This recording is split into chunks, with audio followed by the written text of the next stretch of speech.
नमस्कार।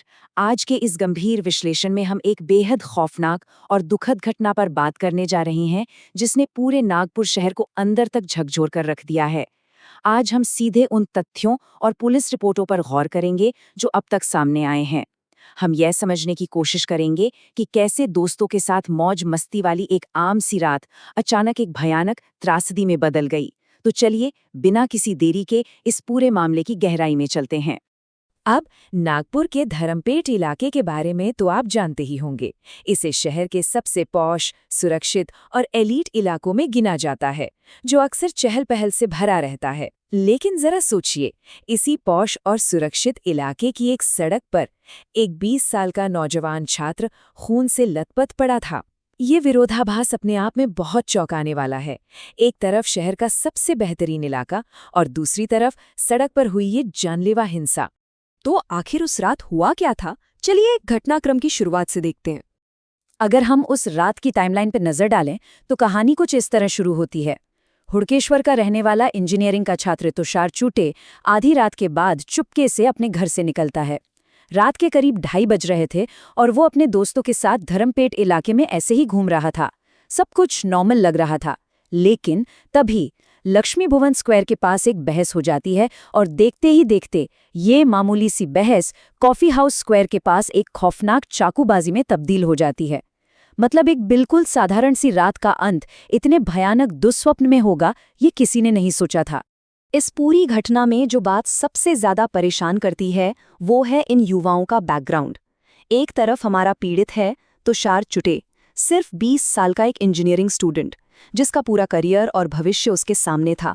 और दूसरी तरफ आरोपी कौन है? कोई पेशेवर अपराधी या गुंडे नहीं, बल्कि 12वीं कक्षा में पढ़ने वाले 2 नाबालिग छात्र। ये सोचना ही स्तब्ध कर देता है कि इतनी कम उम्र के बच्चे आधी रात को एक ऐसी जानलेवा घटना का हिस्सा कैसे बन गए। और इस पूरी त्रासदी की शुरुआत कहाँ से हुई? एक बहुत ही मामूली सी बहस से। हालात बिगड़ने की जो असली शुरुआत थी वो बस एक छोटी सी कहासुनी थी।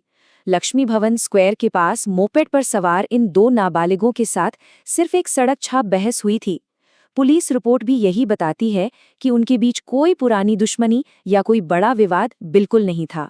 ये सिर्फ कुछ पलों का गुस्सा था जो पूरी तरह से बेकाबू हो गया और जानलेवा हिंसा में बदल गया।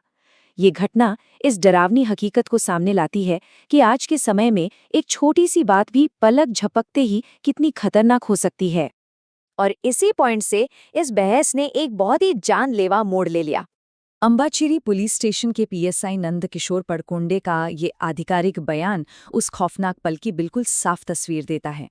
वो स्पष्ट बताते हैं कि जब उनके बीच हाथापाई चल ही रही थी, तभी 12वीं कक्षा के उस नाबालिग आरोपी ने अचानक एक चाकू निकाला और सीधे तुषार की पीठ में घोंप दिया। ये वो पल था जहां एक आम सी मारपीट एक झटके में हत्या के प्रयास में बदल गई। इसके बाद जो हुआ वो बेहद दर्दनाक है।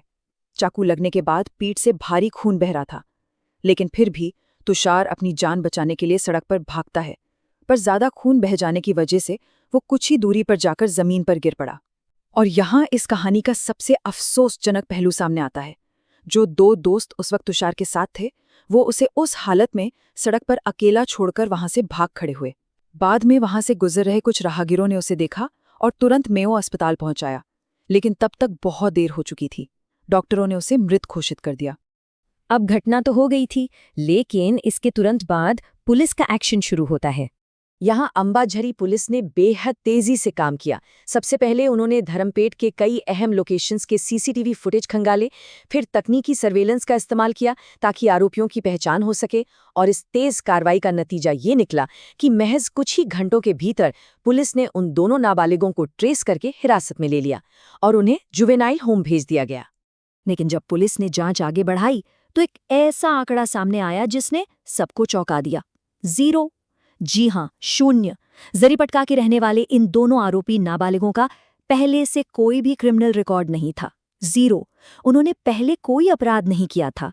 और यही बात इस पूरे केस को और भी ज्यादा रहस्यमय बना देती है। स्कूल जाने वाले बच्चे जिनका कोई आपराधिक बैकग्राउंड नहीं है, वो रात के अंधेरे में इतनी क्रूर हिंसा पर कैसे उतर सकते हैं? इस सवाल का जवाब हमें सिर्फ पुलिस फाइलों में नहीं, बल्कि हमारे समाज के बदलते हालात में देखना होगा। क्योंकि देखिए, इस घटना का असर सिर्फ एक परिवार पर नहीं पड़ा है। धर्मपेट जैसे सुरक्षित और इलीट इलाके में हुई इस हत्या ने वहां के निवासियों और खासकर माता-पिता के अंदर एक बहुत गहरा डर बैठा दिया है। लोग सच में इस बात से हैरान और परेशान हैं कि आखिर बात हत्या तक इतनी आसानी से कैसे पहुंच गई। ये घटना बहुत ही साफ तौर पर दिखाती है कि आज के किशोरों में आक्रामकता और बात-बात पर हथियारों का इस्तेमाल करने का जो ट्रेंड बढ़ रहा है, वो हमारे समाज के लिए कितनी बड़ी खतरे की घंटी है। तो अंत में ये पूरी घटना हमें एक बहुत ही चुभने वाले सवाल के साथ छोड़ जाती है। एक मामूली सी बहस में इतने कम उम्र के बच्चों द्वारा हथियारों का इतनी आसानी से इस्तेमाल कर लेना हमारी युवा पीढ़ी में बढ़ रहे गुस्से और आक्रामकता के बारे में क्या इशारा करता है? क्या छोटी-छोटी बातों पर हिंसा का ये बढ़ता चलन एक नए तरह के समाज की हकीकत बनता जा रहा है? ये वाकई हम सब के लिए एक बहुत ही गहरी सोच का विषय है। इस विश्लेषण में हमारे साथ जुड़ने के लिए धन्यवाद।